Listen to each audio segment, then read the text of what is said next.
my background was in ballet, and I moved on to exercise and sports science and became really interested in biomechanics. And I've since done a PhD in the biomechanics of dance, motion capture for a big part of my research in looking at dance performance and dance injury. So in this, in the webinar, I'm going to give you an overview of really the methods that are used in biomechanics to analyse movement. It's not about providing you with specific directions for how to analyse particular movements, because really that's up to the expertise of the practitioner or the teacher. But hopefully you'll get a sense that there's a really big a really big range of ways that video analysis can be applied in a biomechanical sense, down to a real sort of patient practitioner relationship or teacher-student relationship. And with the accessibility of video capture devices, be it on your phone or a video camera or laptop, whatever, there's a really great opportunity for giving, I think, our clients or students the autonomy in managing their own case or their own learning in using video analysis to monitor their progress through either their rehabilitation or through their training. So I'm going to give you an overview of the entire spread from the current research methodology that's happening at the moment and how sort of advanced that is, and then also down to the two-dimensional video analysis. And hopefully you can see it's really, however complicated you want to make it or however simple you want to make it, is really your choice. And so you have the ability to sort of take this and use it as you would see fit for your own purpose. So underway. So hopefully I'm going to show you sort of the top end. So this, ironically, Mark, out of Griffith, these are researchers out of Griffith that are using 3D motion capture to estimate the contact forces within the knee. I'm going to turn the sound down so I can talk over the top of it. And basically this is about the most advanced level of biomechanical analysis that we have available today.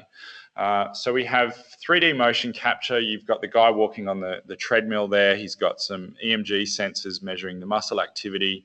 So that motion capture data is feeding into the computer. And then from there, the computer is running all of these algorithms through, which models then the muscle forces that are being produced through the gait cycles. And then on top of that, it's estimating the contact forces within the knee joint. And so this system is devised to hopefully help patients through rehabilitation in minimising the amount of load that's going through the knee, and also for pre and post operative analyses in hospitals. So this is a really sort of complex analysis that is going on here, with some really, really heavy computer power that's running through and enabling this sort of real-time feedback of these estimated knee contact forces. But why I'm showing this to you is that the principles around the way the movement is analysed are common, whether you're at this really complicated and complex level of analysis, or really if you're going to approach 2D video analysis with, for example, a student just filming a friend on their phone and looking at the movement. So probably one step down from where that has been is here in the lab that I'm presenting from today, and some of the research that we're doing using 3D motion capture again, but this basically is tracking the markers, the dots on the ballerina's pelvis there that you can see on the right hand side. And the left hand side screen is a bird's eye view of those pelvis markers, and the middle view there is a screen of the side view. So you can see the front is facing to the left hand side. And basically what we're able to do in this research project is look at where the dancer is manipulating her pelvis and how she's managing to control the pelvis through the turns. And so from a research side of things, we're really interested in understanding how the dancers maintain balance and postural control through these turns. The traditional approach to turning is that you sort of jump up on your leg and maintain balance and just spin around over the top. But hopefully you can see from the window on the very far left that circular sort of snail trail is showing where the center of the pelvis is moving, and it's really nothing like just a straight line and a spin around over the foot. It's really quite circular and dynamic and quite fluid. And so we're hoping over the coming year to collect some more data in the lab here to get a better sense of how balance is actually maintained through these particular turns.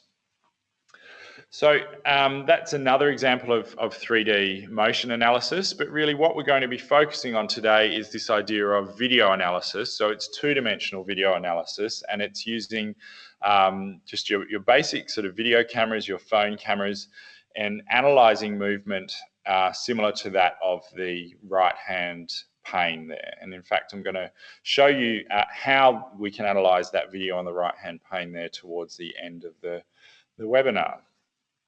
Right, so any questions there before we sort of move on into the theory side of things for the webinar? No, we've still got everyone there, I presume. Okay, good. So Dwayne Knudsen is the guru of this this area, referred to as qualitative analysis. So really this, I think, is the simplest and the easiest application of video analysis for the clinic and the classroom from a biomechanical perspective, where we are structuring an analysis in a way that we can perform some quite rigorous observations and evaluations of a particular movement, but ultimately the outcome is qualitative. So qualitative meaning we are describing the movement and we are interpreting the movement from a text-based level. We're using language to describe the movement and to inform the student or the client. The opposite, of course, of qualitative analysis is quantitative, where we're actually measuring movement and we're performing a more objective analysis of the movement. I think the qualitative is the best entry point to go through because it's quicker, it's easier for the students and the clients to adopt. And then if you feel the need to introduce some quantitative, some more numeric measurement-based analyses, you can certainly do that. But the qualitative analysis is certainly the entry point. And the little flow diagram that I've got down here applies straight across to a quantitative analysis as well. So the methods are really quite similar. It's just that the qualitative is using more descriptors and the quantitative numeric and measurement. So starting at the top here, we've got the preparation phase. And so in the preparation, really, you're going into the analysis with a preconceived notion of what it is that you are going to look at and to analyse within the movement. So it's a case of thinking about the movement, what the client or the student is trying to achieve, the important critical elements that we'll go through later in the lecture that relate to that performance of that particular movement, the participant's background, the methods, the tools, the software, the cameras, the hardware that you have available to you. And then also we need to break the movement down into these phases and events that can help to structure the analysis. Then, of course, we go on to actually observe the movement. So to take the video, to capture it, to implement this method that you've prepared in the first phase. And then you have the evaluation phase where you are either taking the video away and analysing it, or I think ideally, if you feel confident enough and you have the ability to reproduce the video at a really sort of fast rate, you're evaluating on the scene, so that the students have the capacity to look at the video immediately after it's been produced And then from there, they can make their own evaluation and maybe even move on to a second phase of the analysis. Second, we've got an intervention. So we'll use an intervention if we extract something from the video that we think is worthwhile and that will hopefully benefit either the client or the student in helping their movement proficiency. So often the video will really bring out some obvious corrections to the movement. Particularly, I'm talking from the dancer's perspective here. It's amazing when you break down the movement and you slow it down into sort of this slow motion, high speed video, how many things you can extract from the video that the student can take away. That can also be problematic in that if there's too much information going on there, they can sort of feel a little bit overwhelmed. But if you can get some good, solid, valuable corrections out of the movement, often that ability for the individual to see themselves moving on the video is a great form of feedback that then can help drive some sort of intervention to facilitate the rehabilitative process and motivate the client to participate in their exercises, or also to help the student to structure and motivate them to move towards improving through a particular technique or the like. And of course, this is a circular process. So the feedback, the loop certainly doesn't end at this point here. There's no point in going through this evaluation and intervention process if you're not then going to go through a second phase of observation to see if you've had any impact or result.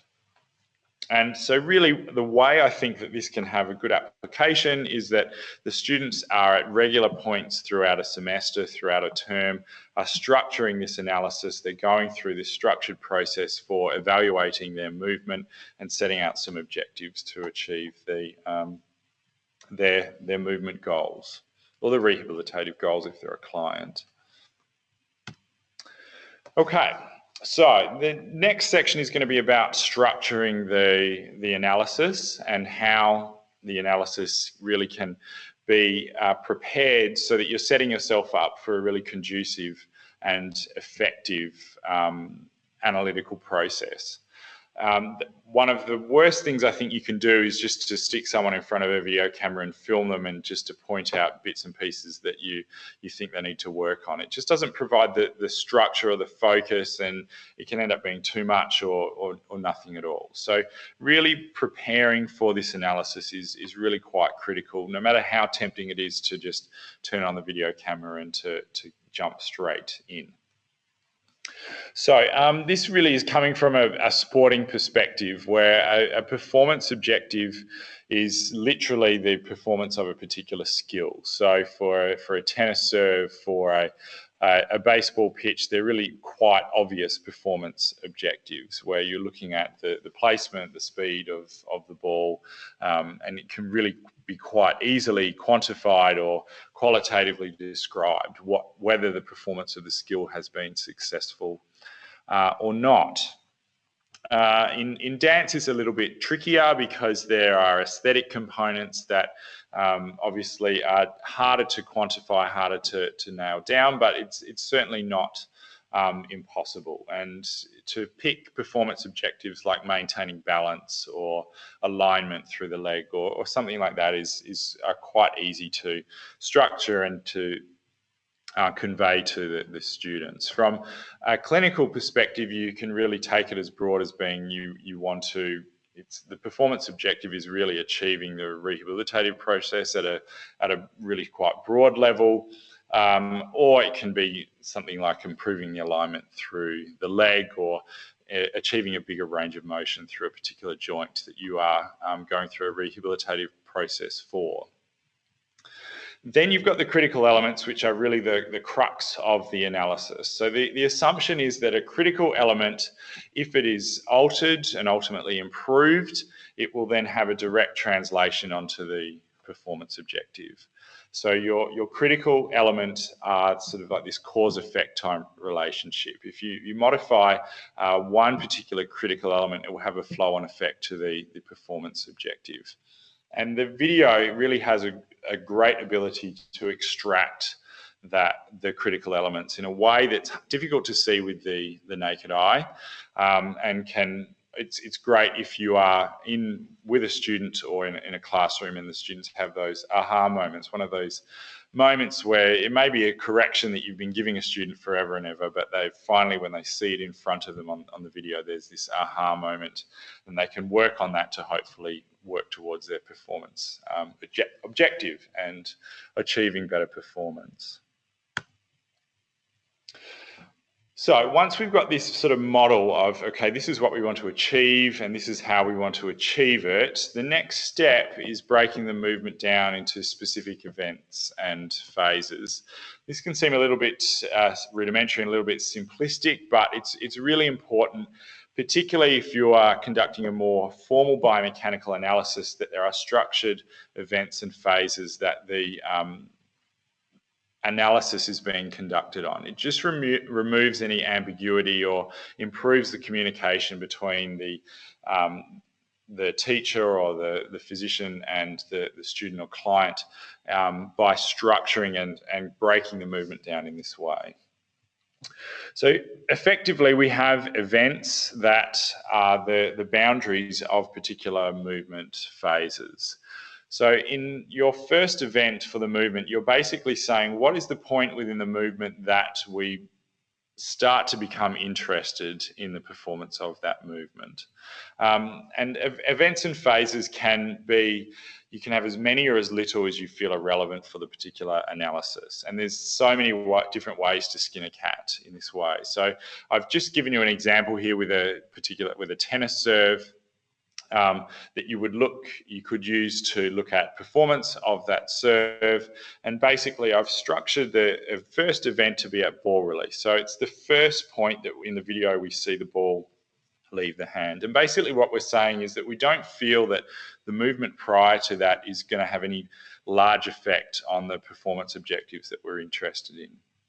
And that ball release point is the first point that we're going to start the analysis. The second event here I've created as the peak external rotation of the shoulder. So it's the peak of the wind up of the energy production or the energy absorption through the shoulder, that sort of winding up into the serve, ready to release the racket out towards the ball. So it's really that sort of preparation backswing type phase where you're storing all the elastic energy through the movement. So it's obviously quite an important phase because you're generating all this energy and this potential energy within the body. And then after event 2, up until ball contact, is where the power is actually generated. You're getting the concentric contractions and exertions, and the racket is hitting the ball, and obviously you're getting the performance objectives from there. So effectively, by having these 3 events and 2 phases, what we then look to is, are there critical elements around the events, at the events or within the phases that we can identify to help improve that performance objective? So for example, if we were serving too long and it was a common problem that the serve was going beyond the service line, you'd probably be looking at the racket contact at event 3 and getting some sort of evaluation of that, and looking at precursors with regard to the body orientation through phase 1 or phase 2, and also the racket trajectory leading up to the ball contact. So any movement that you look at, you can break into these events and phases. They do the exact same thing with the 3D motion analysis that we saw at the start. This is just a fundamental component of any sort of biomechanical analysis, that you have this sequenced movement and breaking the movement down into these particular events and phases. So I've got another example here of a springboard dive, and you can see I've broken it down into the start position, the touch down on the board through which we've got the approach. I might just enable my laser here. So we've got the touch down here, takeoff, obviously where the feet, the toes are coming off the board. Water contact involves the flight phase where she's moving through the air and contacting the water, and full entry is when we see the water. The diver is immersed in the water. And so with this model, I'll just show you an example of how we can go through a really quite simple analysis. It is it is quantitative, so I'm adding some qualitative elements onto some measurement elements just to see how this can go from start to finish. So I have my model here that I'm happy to work with my particular events and phases. We've then gone out to the FINA diving rules and regulations, of which the divers here are evaluated, where the entry point into the water needs to be vertical, as you can see here, with the body straight and the feet together and the toes pointed. So one element within that is that, oops, sorry, just go back, is that we're looking for this straight line through the body. And so you can see here I've got two different diving trials, and we have one trial here that has a relatively straighter posture to the second. And I've measured the posture here based on the measurement from the position of the contact with the water up to the position of the hip, or the greater trochanter of the hip joint. So you can see a slightly bigger angle through here. So we can use this as an example of a performance objective that we can then use to say, well, what are the critical elements underlying this that can influence this ultimate performance of the skill? So we look at the different phases that we've identified through the observational model, and we've got these particular qualitative elements that are going to influence that end position. So obviously the speed and the posture that you approach through the board, the amount of arm swing that you produce when you're releasing the board, the tuck position that you achieve through the flight phase, and then obviously the way that you configure your body when you enter the water. And so for this particular one, we'll just have a look at the tuck position.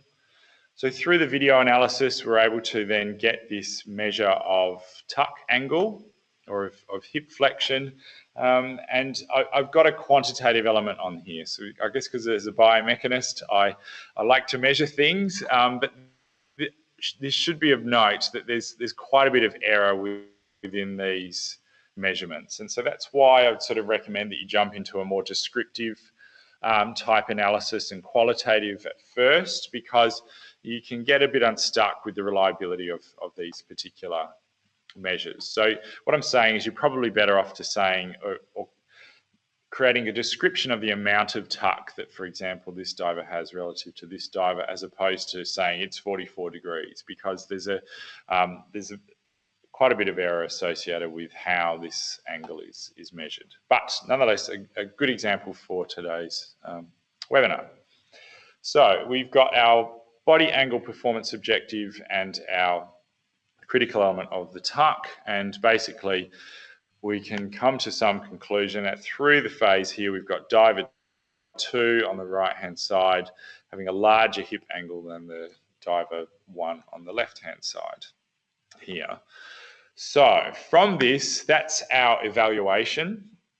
We can then interpret that to mean that, well, this might be a technical correction that the diver could work on. We've got some good video there that we can base the future performance from. And so this could be something that the diver would take away as part of an intervention to work on getting a bit of a tighter hip flexion through that flight phase, and to see if then that translates over time to more consistent vertical body angles through the entry point. So you can see here how we've gone from that observational model with the events and phases, interpreting the movement and extracting the performance objectives, and then going through and identifying some critical elements. From a professional standpoint, I think your own interpretation of the performance objectives and the critical elements are really, you probably have a good sense of what that is. And it's just, this video analysis is just a means for you to convey that to your clients. It's just a means to communicate this information to them. It's really visual, obviously, and can really bring to the front of their mind what it is that you're trying to help them to achieve through the rehabilitative or learning process. At this evaluation stage, one of the problems with the video analysis, particularly when you slow it down and you really break it down and you look through step by step, is that you can extract quite a lot. And this idealistic, the ballet dancers are a great example of this, in that they've got this real perfectionistic tendencies, and they develop this sense within their mind that they need to move through these particular technical elements with real precision. And often when you'll see in the video analysis a little bit later on, when you break the movement down and you really slow it down into some frame by frame, you get some really weird postures that the dancers are achieving that you'd never see with the naked eye.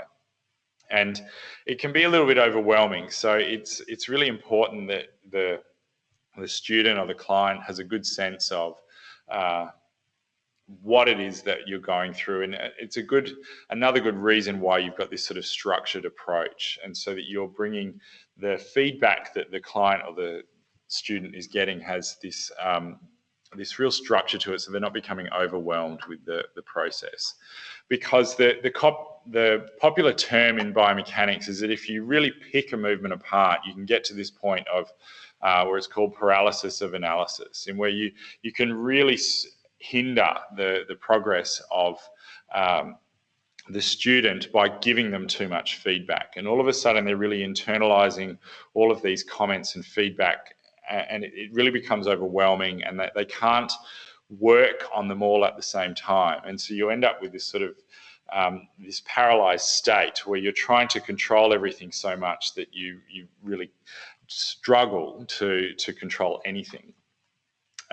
So breaking the feedback down to the students so that it's digestible, and so that they can really take this feedback on board and feel like that they're working on things in a reasonable manner is a really important consideration when you're feeding back to the student or helping the student interpret their own video. So I'll just give you a few little biomechanical tips or guides to prioritizing this feedback, or prioritizing the interventions that that you can provide to the client or student. And really the first one is that if you have an end product, if you have a performance objective towards the end, you've often got this sort of snowball flow-on effect within movement strategies. So if you can identify a correction that is right at the start of the movement, in the first phase or towards the first event. So in the diver here, if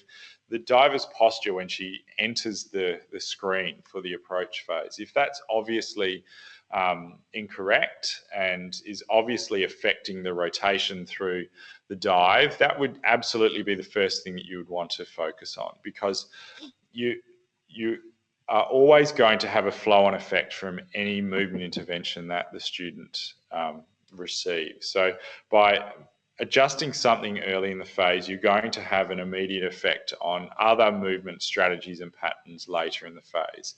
And it may expose some more problems, but it's much easier to fix something at the start and then go through the process of fixing the subsequent movement corrections than it is to find something in the middle and realize that there is something prior to that is probably just going to negate all of the work that you've done. So if you find something early in the movement phase, stick with that phase, work on it and see what kind of effect it has. Another good way to go about it is, and to give the student or the client some confidence, is just pick off the sort of the low-hanging fruit to start with. So if there are some simple, easy corrections that you can provide that you know you could almost get done in a session, then focus on them as well. And the sequence is important, but you can give a real sense of empowerment if you go through a really short observation through intervention session. And the student or the client is naturally going to be more engaged because they've seen the results, they've had the feedback, and even if you've gone through 2 video cycles, they can even see that the movement's been improved relatively quickly. So it just is a really great way of engaging the participant in the analysis. Last but not least, we've got correct sequence, which I went through in the previous slide, to biomechanically, and this is related to the sequencing, but biomechanically, if you've got any sort of lower limb closed kinetic chain type movements, then obviously the ground reaction force, so the force from the ground is initiating the movement, and it's the first point in which the environment is helping the movement to be created.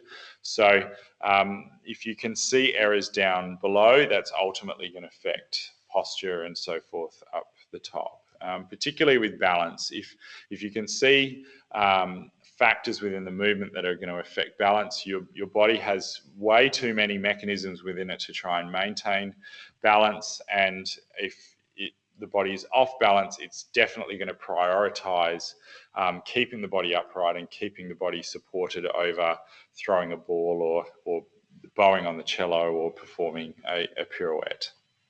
So if you see something down in the lower legs, and that's where the ground reaction force is coming up from, then absolutely go for that to start with. And really, I think 3 corrections maximum per phase. 3 is actually heaps for someone, particularly if they haven't really entered into this sort of mindset before. 1 is probably a more sensible way to go, and just picking off 1 correction to start with, again, getting that short feedback cycle is a really good way to go to get the client or the student engaged. So just a quick recap before we then go on to the actual software. So hopefully you get a sense of how important this preparation is, and structuring the analysis so that the client or the student knows what they're getting into. You've got a really structured approach to speed up the evaluation process. And really, you're just looking a lot more professional, and you're hopefully going to achieve a much more effective analysis using the video. Observation and setting that up, we'll go through in a second, because there are some really important considerations. And then finally, evaluating the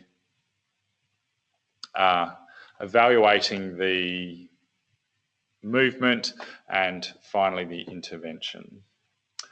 So, sorry, I've just realised that I turned my microphone speakers down, so you didn't hear that video. So before I go on to the video analysis, does anyone want me to jump back into any of those elements? I hope you haven't been asking questions along the way.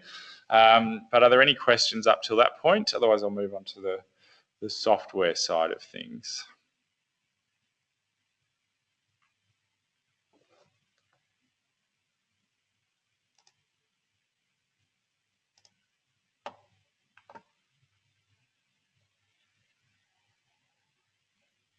Nope, we're all good. Okay, I've just popped up the chat, so I think no one's been screaming. Okay, cool. All right, so let's get out of this then.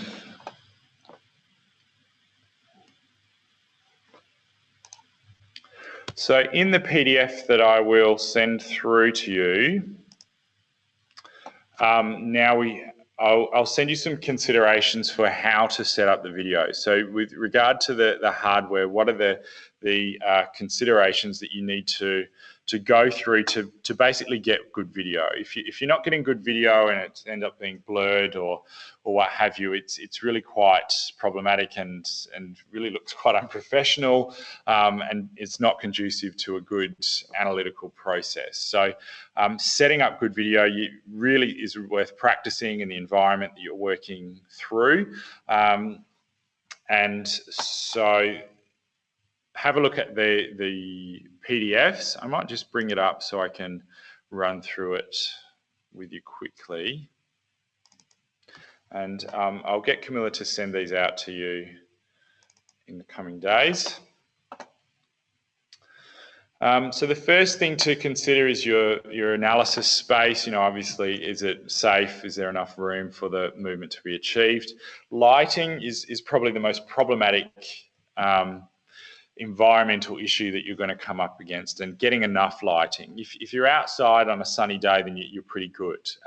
If you're using high-speed video inside with not much light, you can get really quite dark and blurry videos. So often the best solution to bad video problems is to getting some more light in the situation. And even for my undergraduate biomechanics classes, we would just go down to Bunnings and get some $30 floodlights, and they're super, super bright, and you get really great video out of it. The modern digital video cameras do have some magic algorithms for brightening up the video, but getting good light in there at the first instance is really quite important. Okay, so if you're going to set up your video camera, this is sort of entering into this idea if you are going to quantify or put some measurement through your video, that you really need to set up the video camera and orient the video camera well to avoid or minimize the amount of error that you're getting out of your video. And this is a good example of what we refer to as a perspective error in biomechanics and 2D video analysis. So you can see here that our guy has this X sort of cross here, and they're at two 90-degree angles at A and B, but just with a slight tilt. So he's just tilted the tops of the X's towards the camera. You're naturally seeing a bigger angle through angle A, and angle B has shortened them somewhat. And so this can happen if the movement that you're observing is not what we call in plane with the camera. So if the camera is tilted up or down for some reason, or your participant has moved away or turned away from the plane of motion that you're interested in, then you can start to introduce these perspective errors. So really important that you try and get the camera set up nice and level, and that you instruct your participant, right, this is the movement space that we want you to move through, and this is the direction that we want you to face in. This isn't so important for qualitative analysis, but basically any camera that you have is produced through a round, often wide-angle lens. And then what happens with that image is that it's stretched out and put on a flat screen in front of you. So you're taking a dome-shaped image and flattening it out into a square image. And by doing that, you're distorting the video. So it's not an obvious distortion visually in the way you look at it, but from a measurement perspective, basically, if this is the center of the video here, this is a head, body, and legs and feet, the further you get from the center of the video, the more error you start to get within the video. And the wider the lens is, the more parallax error, this is called, you have through the movement. So when you're setting up your video, just try and get your participant nice and close to the center of the capture, and hopefully the body elements, or the critical elements that you're trying to look at, are focused around the center.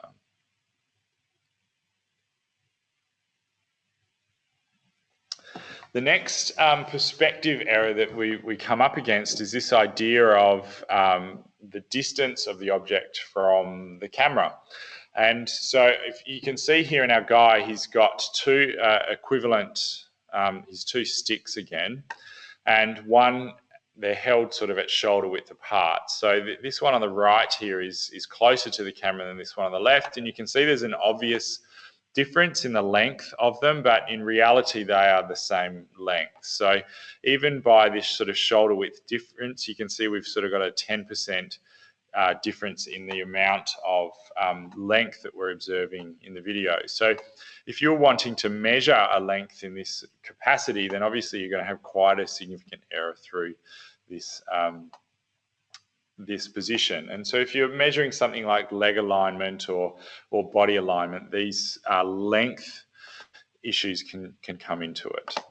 So the workaround for this is, if you have optical, if you're using a traditional video camera and it has optical zoom, you want to use as much of that zoom as you possibly can, and that reduces some of this perspective.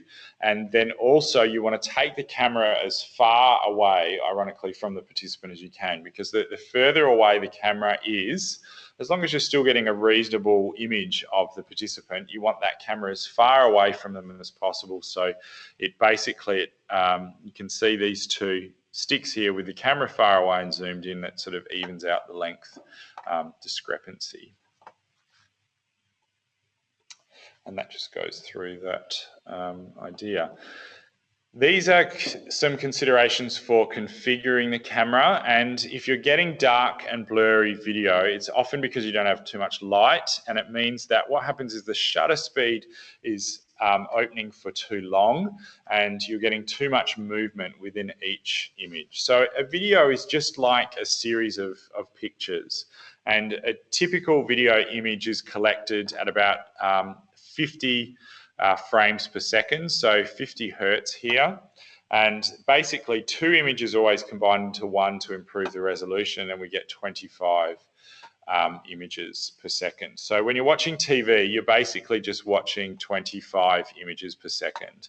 It's so quick that your eyes can't recognize that you're getting this flash in front of you, but this is effectively what video is. It's just a string of pictures linked together at a certain speed. So if your shutter speed is too high, it means that the participant, your client or your student, is moving too quickly within each image, and you're getting this sort of blur. So bumping up the shutter speed to make it faster is a good workaround for that. But then obviously you're letting, if your image is happening quicker, you're letting less light in, so it can be darker. And aperture and ISO are related to these light conditions as well. So I won't go into too much detail about them, but if you see this link here, and let's see if I can get out to it. Yeah. Now, if you've got students that you want to teach or you want to learn about camera operation, then this is a great little this is a great little app, providing that you are have your flash installed, is that basically you can look at your this image here, and you can muck around with the aperture and shutter speed and get a sense of how the light and so forth works to influence the image. So I'd encourage you to have a go at that. It's a great little classroom activity as well, if you want the students to learn and get up to speed about using their video cameras. Okay, so presuming you've collected some great video, you've set up your observational model, you've got all of this happening, then the next step is evaluating it through some software. There's a bunch of different software platforms that are out and available nowadays across all of the different operating system. I think Coach's Eye is probably one of the more popular paid ones. Dartfish, Silicon Coach are out there as well. There's some online only ones. There's some software, there's installation ones that are are available as well. But I found this software a couple of years ago and have not used anything else since, namely because it's free. It's Windows only, I'm afraid, but it's a free software package. And if you Google Kinovea, so that's Kinovea, then you can install it straight on your machine, and it does everything that all of the paid ones do, in my opinion. So I'll just run you through the interface here, and I'll show you how I use it in my 2D analysis.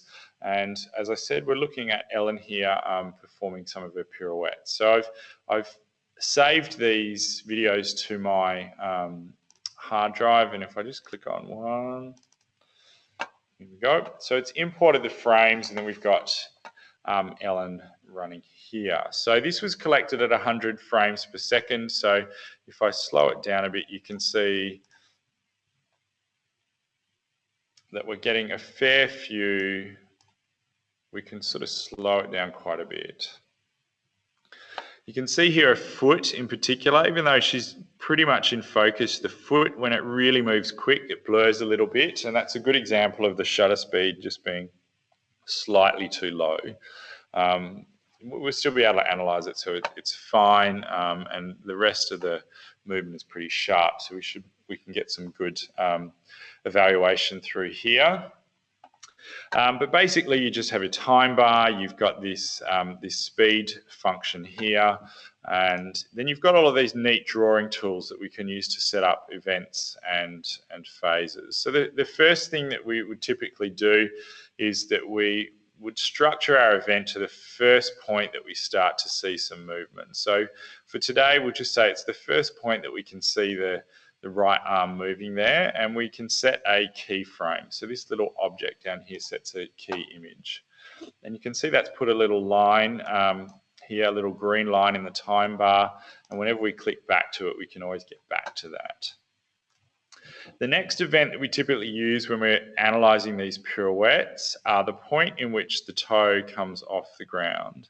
And the reason we do that is that's the point where the dancer has effectively stopped producing the torque through the ground, and they have created this rotation, and they're sort of up to the laws of nature to keep them rotating through space. So this phase here, going from preparation through to this foot off, is really important, that we're getting good posture, we're getting a good amount of weight transfer and rotation. The next phase that we would look at is what we typically call the first turn, and we go through to the point where she is facing the front. And then the next phase event that we use is often when the foot starts to come down. She's done a really good job here with her triple and there. So you see the foot start to lower, and we can take an event there. So you can see here I've got my structured events, and the great thing about Canova, if that's all that you're interested in, you don't have to do any sort of drawing, any sort of measurement on here, on these phases. We can effectively take the video and crop it all down. So you can see this top slider bar here, I'm cropping down to here, and then also cropping it down to here. Right, so I've got my events and my phases all running through, and then with these little export functions, can you see down in the bottom right here, we've got snapshot, we've got save the sequence of images, we've got export the video. There's a heap of different export functions that we can use to produce these different movements. So for example, this one here will export all of the those 4 key images that I've taken from the events and save them out. So we just straight away get an image of each of the events that I've identified within a particular movement. This last one here I use quite a lot because basically it exports a video. I won't click it now because it takes a bit of time to render, but it exports a video and it just pauses on each key image that I've selected through the movement. And so where we've identified different types of movement errors, then it pauses on them, highlights them, and as you can see in a second, it exports it with text and any sort of measurement and so forth. So a really quick and easy way of exporting and giving feedback back to the student or to the client. This little bar here gives you your measurement tools, and so I'll just drop that down so we're making the screen a little bigger. So if you want to make any comments on a particular key image, so if we want to talk about the hip position or what have you, then we can write some comments and see it's logged it at the particular time. If you want to write any particular comments on the video itself, it's just like your weight transfer or name the events or what have you, then we can do that too. The more quantitative elements,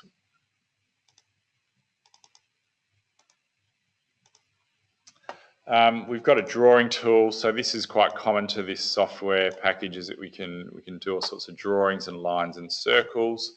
And then you've got your analytical tools. So you can pop an angle in through the and measure any joint angles that you're interested in. Just going back to the video setup, if you have set your video up so that it is perfectly square to the floor, you can measure horizontal and vertical angles. So you can see the angle diagram here pops straight into the video, at 90 degrees. So it sets a vertical and a horizontal line. And so effectively, if you wanted to measure, so for example, let's just get rid of this one and I'll start a new one. If you wanted to measure, say, the line of the pelvis at a particular event, then you can easily get a measure to the horizontal or the vertical. It's relatively quick, and you can take an image of that particular shot, and then it's saved away and done. Right, the last thing that I think I'll show to you, because I realise it's getting late on, is this comparison tool. So you can introduce two playback screens. So you can see I've introduced another screen here, and then if we open up the next video, you can see now we've got two images, two videos that are of the dancer on her preferred and non-preferred leg. So these it's a really, really valuable means. And if I just play it through quickly, you can see on the left, she's a lot more confident than she is on the right here, where she sort of stumbles out. So if you've got a bias towards a particular side, and one good leg, one bad leg, one good movement trial versus one bad movement trial, this is a great way of comparing across the two and putting them up against one another, so the client and the student can really see the difference in the movement styles and the movement patterns that they're producing on the preferred and the non-preferred legs. So introducing this, it's easy to synchronize the two videos. So if we were interested in, for example, the toe off event, so we go through to, let's say, toe off there, and then we get our second one up to toe off there.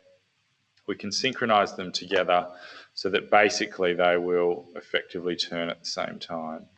And already, hopefully, you can see there's some differences in the speed and the way that she's turning, and the position of the hips on the preferred and the non-preferred leg, and of course, at the end of the turn, the way she falls out of it. So there's heaps of power within this software, and a picture really does tell 1,000 words in the case of video analysis. So I think this is can give you some really great tools that, if you're creative with them and you're using them as a fit-for-purpose type activity, either with a client or a student, that they can really get a lot out of the experience. Okay, so I think that is sort of it for the content. I've certainly got a bit of time to go through any questions or go through any aspects of the software that you may be interested in here. But thank you so much for your time and for listening in tonight. And we've got a great webinar coming up towards the middle of the year with Associate Professor Jean Moyle, and I think she's going to talk about the wellness program that she runs through the dance department at QUT. So I'd really urge you to share the experience with your colleagues and encourage them to come along to these ASPA webinars, because we really want to see them grow within the organisation, and it's a really great means for us at ASPA to deliver this kind of information out to the performing arts health community.